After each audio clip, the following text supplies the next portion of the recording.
No konečne prvé video, čo natáčam.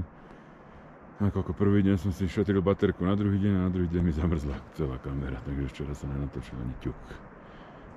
Takže takéto pekné piatkové ráno tu máme. Slnečné.